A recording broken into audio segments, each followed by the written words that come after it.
ગુજરાતી અહેવાલમાં આપનું સ્વાગત છે। માલપુર તાલુકાના ઉમરાણ ગામે એક જ રાત્રે બે જગ્યાએ વીરપદનો ત્રાટક્યા।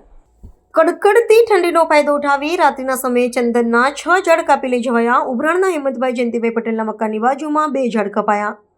પટેલ અરવિંદભાઈ શંકરભાઈના ખેતરમાંથી ચંદનના 4 ઝાડ કપાયા। અરવિંદભાઈના જણાવ્યા મુજબ અગાઉ દિવસ વ્યાપારી પણ આવ્યો હતો। આ ઘટના રાતના સમયે 2 વાગ્યાની આસપાસ બની હતી।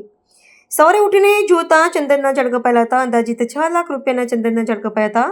પોલીસ પેટ્રોલિંગ સામે સવાલો ઊભા થયા। બેટરીવાળી કટરનો ઉપયોગ કરી ચંદનના ઝાડ કાપેલા હતા। વન વિભાગ અને પોલીસ તંત્ર તાકીદે વીરપનોને પકડીને તાકીદે પાઠ ભણાવવો જરૂરી છે। પટેલ હેમંતભાઈ જયંતિભાઈ નામ છે મારું અને ઉભરાણનો રહેવાસી છું।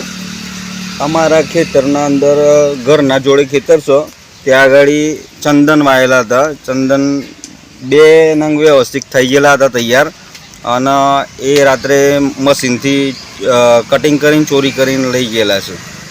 અંદાજે 1.5 લાખ રૂપિયાની આસપાસનો માલ ચોરી થયો છે। બરાબર, મારા ખેતરમાંથી ચંદનનો 4 ઝાડ કપાયો છે।